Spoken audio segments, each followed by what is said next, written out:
नमस्तुभ्यः। ओम नमस्तुभ्यः।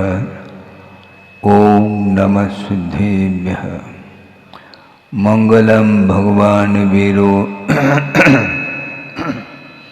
मंगलम गौतमो गणे मंगलम कुंदकुंदाद्यो जैन धर्मोस्तु मंगलम सर्वमंगल मांगल्यम सर्वकल्याणकारकम प्रधानम सर्वधर्माणां जैनम जयतु शासनम। अहिंसा परमो धर्म की महावीर भगवान की प्रातः स्मरणीय परम पूजाचार्य गुरुवर श्री विद्यासागर जी मुनि महाराज की जय।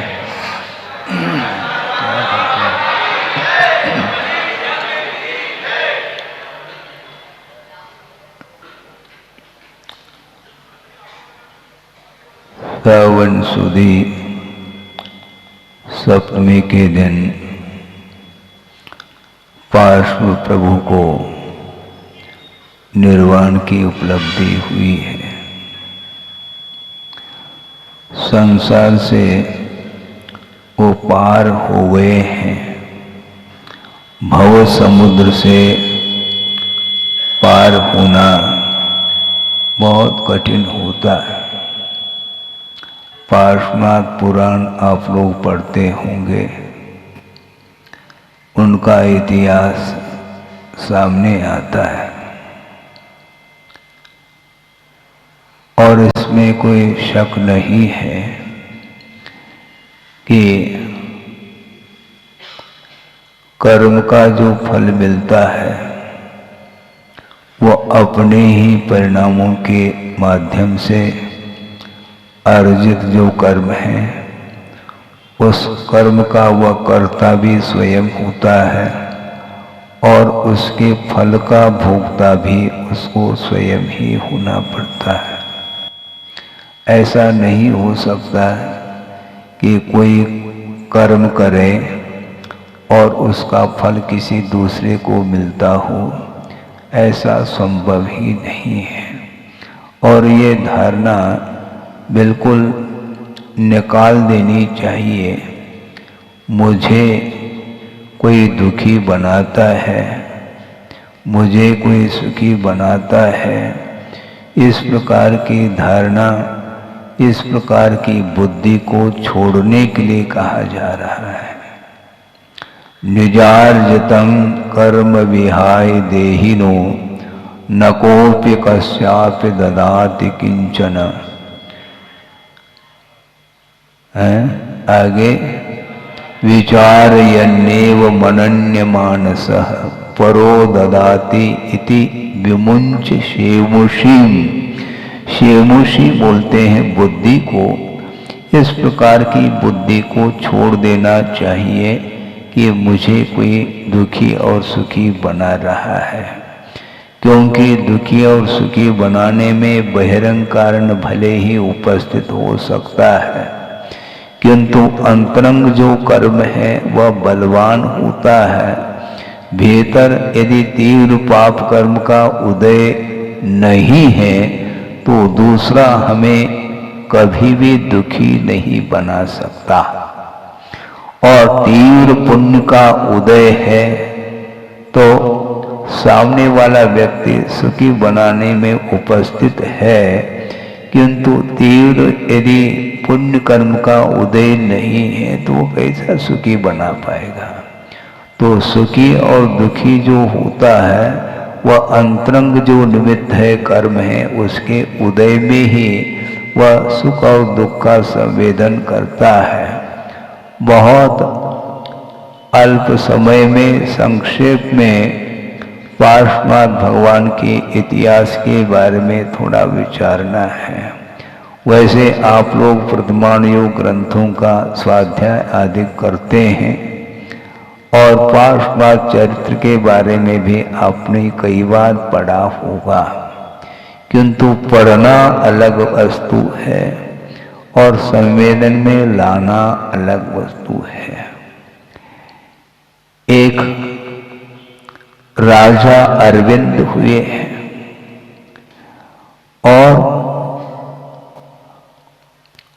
काल में एक ब्राह्मण, विश्वभूति नाम का ब्राह्मण है, और उसके 2 पुत्र हैं, एक कमठ और एक मरुभूति। कमठ अग्रज है, मरुभूति अनुज है, बड़ा भाई और छोटा भाई। बड़ा विचित्र सा लगता है, एक ही कुल में पैदा हुए हैं और उसमें पूर्व और पश्चिम का अंतर देखने को मिल रहा है। कैसे संस्कार होंगे अतीत के, एक ही कुल में पैदा हुए हैं और कर्मठ के अंदर और मरुभूति के अंदर जो परिणाम विचार उत्पन्न हो रहे हैं, उन दोनों में बहुत जमीन और आसमान का अंतर देखने को मिल रहा है। और एक दिन अरविंद राजा ने किसी कार्य के हेतु मरुभूति को भेज दिया और घर में कौन है? कमठ है। और उसके विचार देखो, पुण्य कर्म के उदय में संपदा मिल जाती है, किंतु मिली हुई संपदा की ओर दृष्टि नहीं जाती, किंतु दूसरे की ओर दृष्टि जाती है। दूसरे की थाली की ओर दृष्टि रखना बहुत यह असभ्यपूर्ण व्यवहार माना जाता है। अपने थाली में पकवान होते हुए भी दूसरे की थाली की ओर देखना ये बहुत तीव्र आसक्ति मानी जाती है। बहुत प्रासंगिक एक श्लोक आपके सामने रख रहा हूँ। बहुत पहले हमने पढ़ा था कि आचार्य महाराज, शायद ये हो सकता है 93 या 94 का विषय है, आचार्य महाराज संघ सहित रामटेक पहुँचे हैं और हमने सोचा शांतिनाथ भगवान के चरणों में थोड़ा सा स्वाध्याय कर लें, क्योंकि विहार करते करते काफ़ी समय हुआ था। विहार काल में विशेष रूप से स्वाध्याय करने का अवसर नहीं मिलता है और अक्षय क्षेत्र रामटेक में पहुंच गए। हमने सोचा मध्याह्न में लाइब्रेरी वहाँ पर जा करके अवलोकन किया और एक प्रतमान योगी ग्रंथ हाथ लगा और श्रीपाल चरित्र, और उसमें यह रेफरेंस के रूप में यह श्लोक आया है। उसको देख करके पढ़ करके ऐसा लगता है कि बड़ा विचित्र संसार है। सत्यम दुरात्मनश्चित्ते, सत्यम दुरात्मनश्चित्ते पर वस्तु प्रियम सदा। सत्यम दुरात्मनश्चित्ते पर वस्तु प्रियम सदा, रक्तपा पर रक्तस्य पान रक्ता यथा सदा। बहुत अच्छा इसमें भाव है। हमेशा दुरात्मा की दृष्टि पर वस्तु की ओर ही जाती है। यह सत्य है, ऐसा उन्होंने कहा। और उदाहरण ये दिया कि रक्तपा, रक्तम पिबती इति रक्तपा, अर्थात जोंक होता है।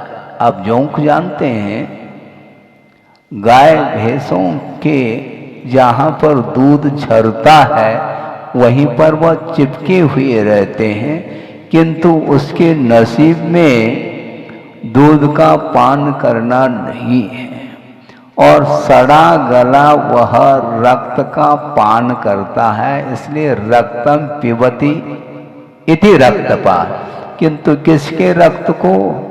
पर रक्तस्य पान रक्ता, दूसरे के रक्त का पान करने में वह अनुरक्त है। पर रक्तस्य पान रक्ता यथा सदा रक्तपा। जिस प्रकार जोंक दूसरे के सड़े गले खून को पीने में अनुरक्त रहती है हमेशा, उसी प्रकार दुरात्मा के चित्त में हमेशा पर की वस्तु उसकी ओर दृष्टि जाती है और वह प्रिय लगता है। अपने पुण्य के उदय में जो संपदा मिलती है, जो वैभव मिलता है, उसको वह उसका उपभोग करना नहीं चाहता, किंतु वह दूसरे की ओर दृष्टि रखता है। और वह मरुभूति बाहर गया है और यह अग्रज जिसको बोलते हैं बड़े भाई, किंतु भाई तो भाई है, वो बड़ा होकर के भी उसके अंदर परिणामों में बड़प्पन नहीं है। इतने निकृष्ट परिणाम उसके अंदर आ रहे हैं और मरुभूति के श्रीमती के साथ वह कुकृत्य करने का भाव जागृत होता है और वह स्वच्छंद होकर के उसके साथ दुर्व्यवहार उसने किया। और जो ही राजा को यह खबर पहुंच गई, उसने सोचा इसने बहुत बड़ा अनर्थ किया है और इसके अनर्थ के अनुरूप ही इसको पनिशमेंट देना है। यदि नहीं देते हैं तो निश्चित रूप से दुराचार फैलेगा। और राजा का परम कर्तव्य होता है वह किसी के साथ वह पक्षपात नहीं करता। यदि मान लो अपना ही बेटा है तो भी वह बेटा बेटा कुछ नहीं, वहां पर प्रजा है सामने। निष्पक्ष होकर के उसने मरुभूति के आने के पहले ही उसको देश से निष्कासित कर दिया, राज्य से उसको निष्कासित कर लिया और अपमानित करके पनिशमेंट दे करके उसको निकाल दिया। और निकालने के उपरांत अपमानित तो हुआ और राज से निकल करके जा रहा है। पाप करने के उपरांत भी कर्म उसको और नहीं छोड़ता है। पाप को किया है और पाप के ऊपर और पापमय परिणाम उसके अंदर जागृत होते हैं और निकल करके एक तपस्वी हैं जो पंचाग्नि तप कर रहे हैं और उसकी एक मंडली थी, एक संघ था उसका, वहां पर जाकर के शामिल हो जाता है और वह धर्म को भी छोड़ देता है। धर्म को कौन छुड़ाता है? पापमय परिणाम ही धर्म से दूर रखता है। और इसकी परिभाषा भी पूजपा स्वामी ने बहुत मार्मिक परिभाषा दी है पाप की, कि पाति रक्षति आत्मानम धर्मात्। जो आत्मा की रक्षा करता है किससे? धर्म से, उसका नाम पाप है। आत्मा की रक्षा हो रही महाराज, किससे हो रही है ध्यान रखो। वह धर्म को अंगीकार करने नहीं देता, उसका नाम पाप है। और उसके अंदर जो पापमय परिणाम आए हैं और निरंतर वह पापमय परिणाम वृद्धि को प्राप्त हो रहे हैं और वहां जाकर के धर्म परिवर्तन कर लेता है और खड़ा हो करके क्या किया उसने? एक बहुत बड़ा पाषाण का खंड हाथ में लेकर के खड़ा है और तप रहा है। इस तप के माध्यम से कर्म कभी भी दग्ध नहीं हो सकते और शरीर ही जलने वाला है, ध्यान रखो। लेकिन मान्य था, एक बार अज्ञान जीवन में आ जाता है, छा जाता है, तो वह उचित अनुचित का ख्याल उसके अंदर नहीं आ सकता और खड़े होकर के वह तप कर रहा है। इसको बोलते हैं अज्ञानी का तप। बाल तप इसी को बोलते हैं। बाल का अर्थ बालक नहीं, किंतु अज्ञानी का जो तप होता है उसका नाम बाल तप की संज्ञा दी है। और इधर लौट करके मरुभूति आया है। सोचो, विचार करो। क्योंकि कमठ के अंदर दुराचार है, अच्छे आचरण नहीं है, इसलिए राजा ने मरुभूति को मंत्री के रूप में उसको आसीन किया है। और उस समय उसको ज्ञात हो गया मरुभूति को कि अपने बड़े भाई ने इतना बड़ा अनर्थ किया है, लेकिन अब क्या किया जाए? किया तो है। अब राजा पनिशमेंट दिया राजा ने, अब क्या किया जा सकता है? लेकिन उसके अंदर स्नेह जागरूक होता है बड़े भाई के प्रति।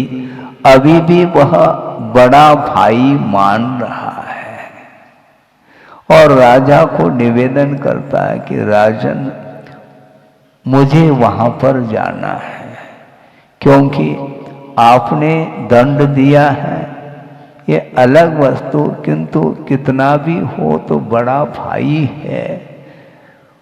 उसने गलत कार्य तो किया है, किंतु उसके लिए क्षमा तो करनी चाहिए। मैं उसको समझाने का प्रयत्न करूंगा राजन, इसलिए मुझे भेज दो।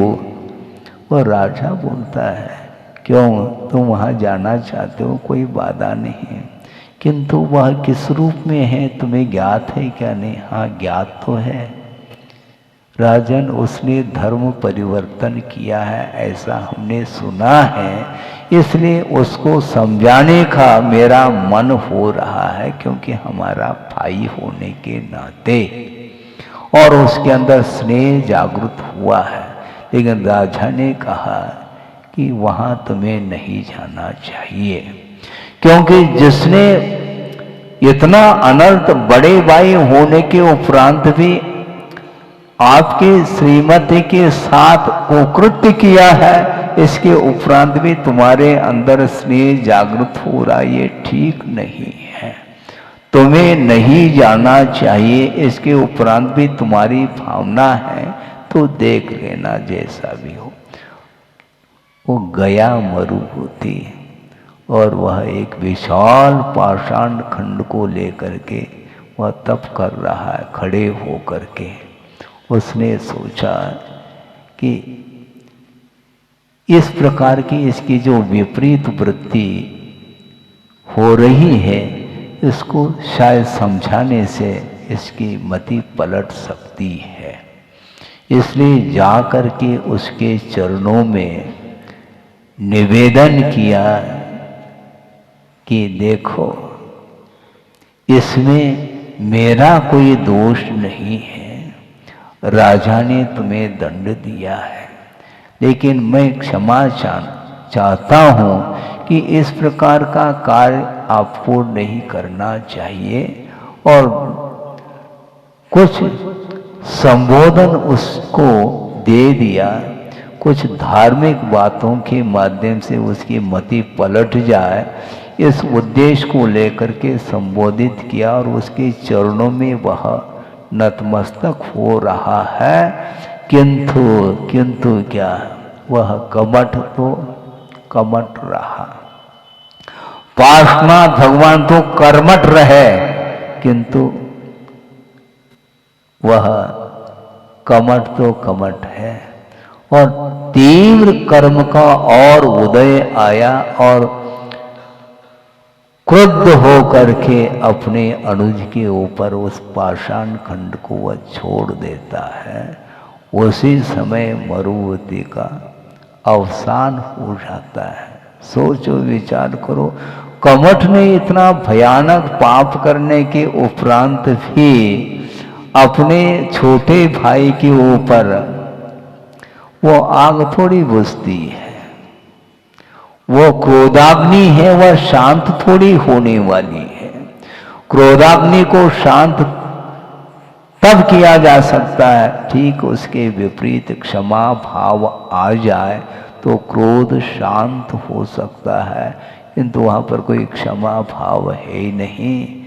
और उसने इस प्रकार अपने छोटे भाई के ऊपर कृत्य किया और उसका अवसान हो गया। मरुभूति का संक्षेप कर रहा हूँ, और आर ध्यान के साथ उसका अवसान हुआ है। और एक तेरेंच पर्याय को प्राप्त कर लेता है, हाथी बन जाता है। और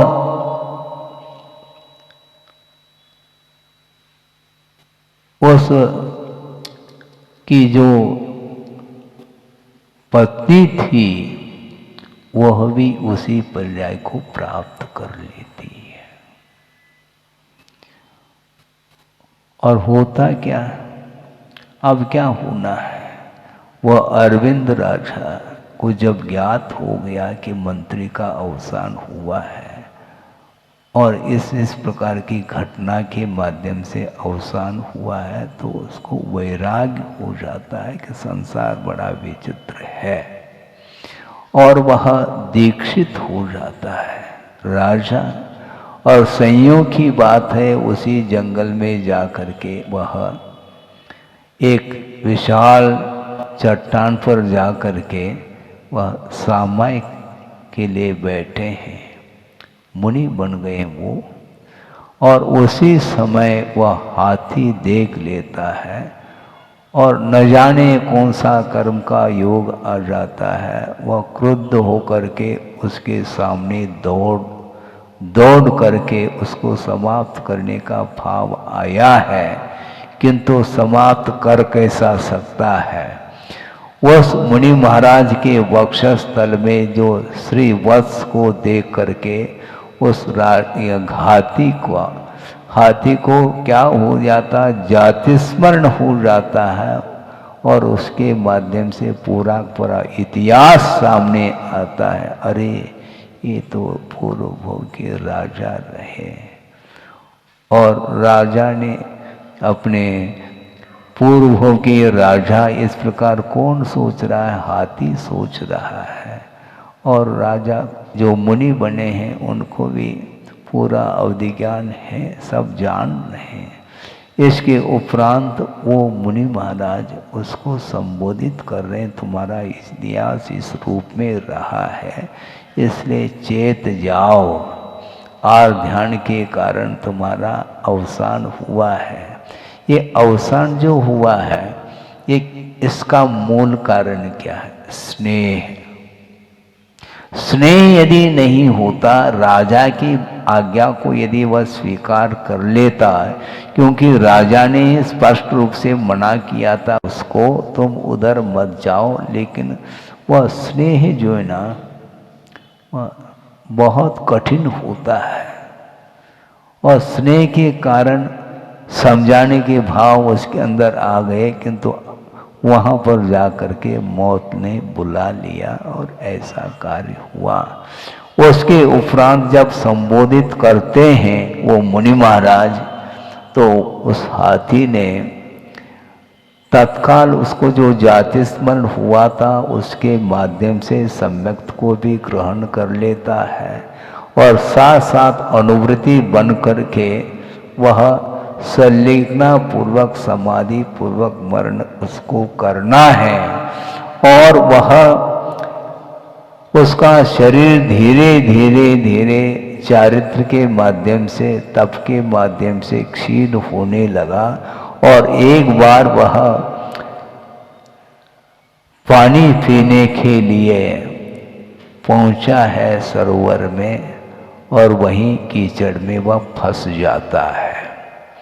फंसने के उपरांत निकलने का पुरुषार्थ तो किया उसने, नहीं निकल पाया, और संयोग की बात है वह कालांतर में वो जो कमठ का जीव था अवसान को प्राप्त हुआ है, और वह कुक्कुट सर्प बना है।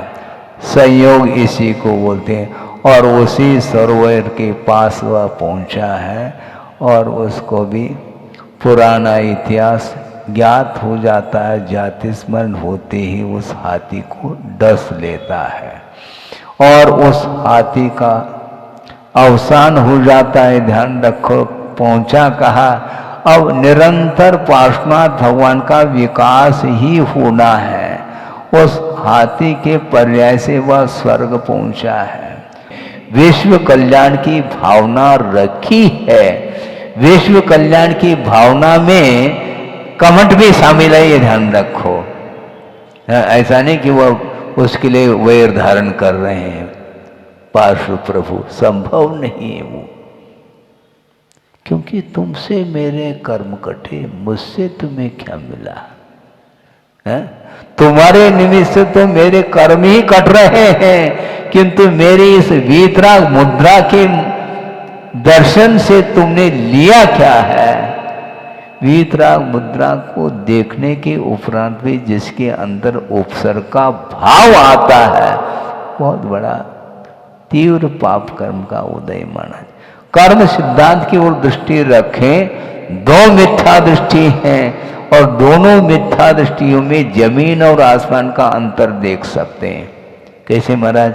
कोई उसमें से कोई सम्य दृष्टि तो है नहीं, ठीक है, दोनों मिथ्या दृष्टि है, किंतु एक मिथ्या दृष्टि के अंदर मुनि बनने का भाव जागृत हो रहा है और एक मिथ्या दृष्टि के अंदर मुनि के ऊपर उपसर करने का भाव जागृत हो रहा है।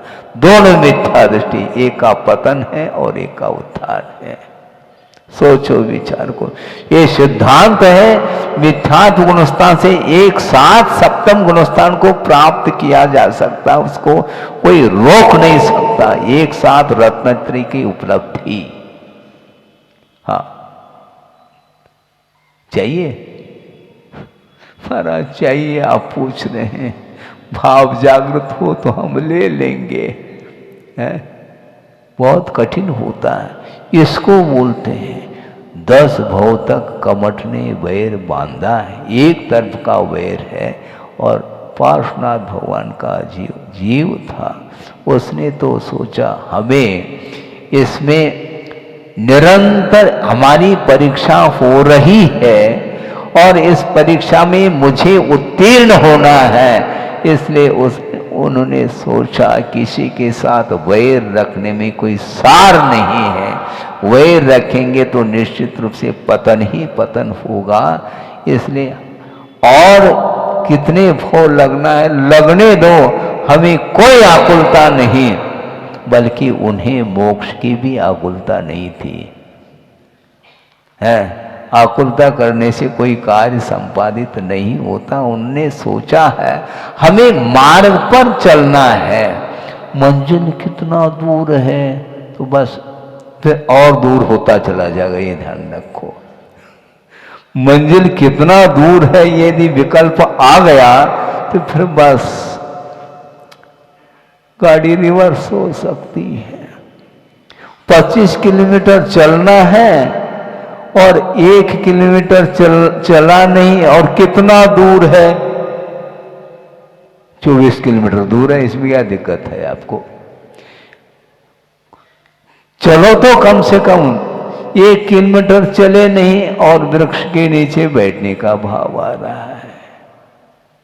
1 किलोमीटर रह जाए तो बैठो, फिर भी ठीक है, कम से कम आधा तो तय कर लो।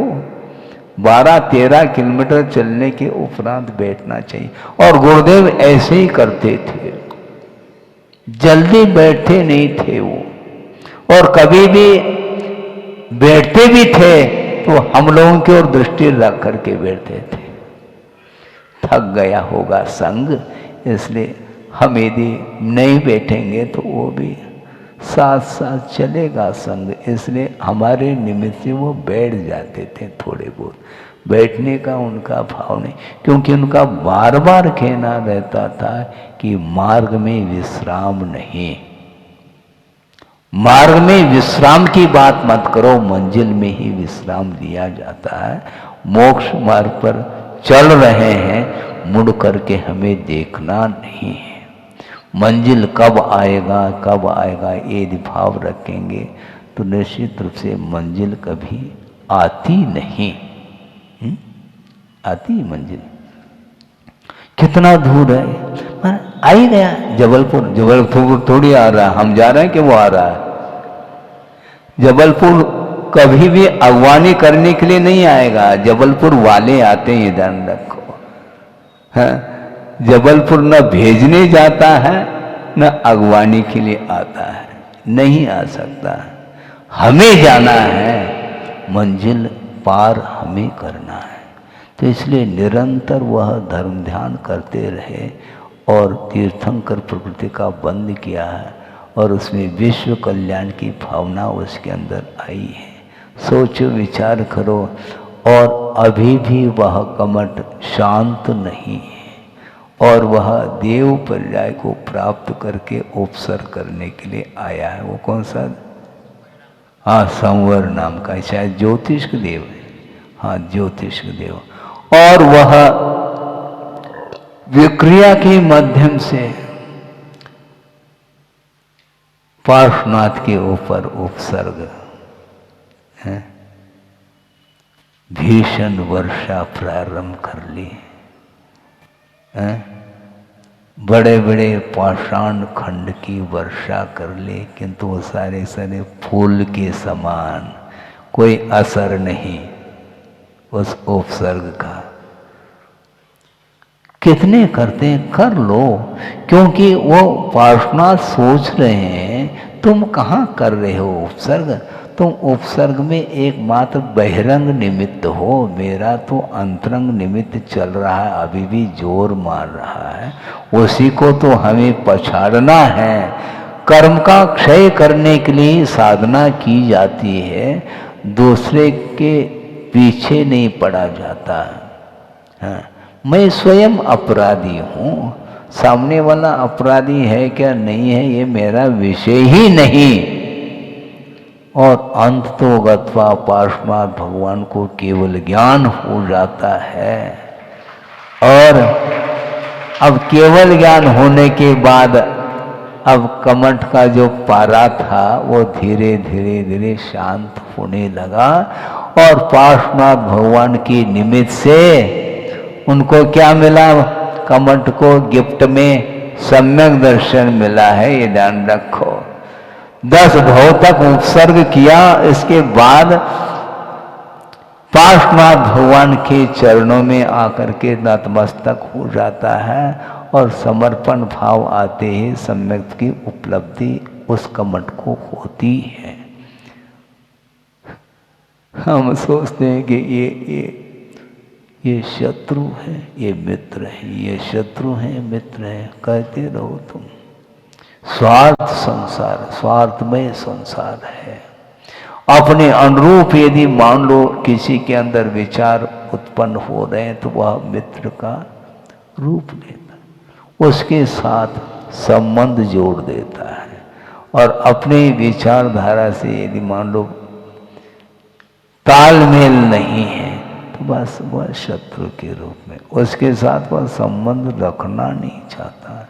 किंतु आचार्य कहते हैं ये सारे अज्ञान, बिना अज्ञान के ये परिणाम हो ही नहीं सकते।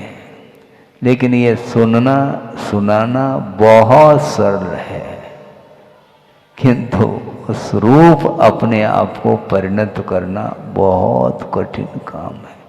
ये नहीं होता, असंभव तो नहीं, बहुत कष्ट साधे, पता नहीं कितने भव और लगेंगे, नहीं कह सकते।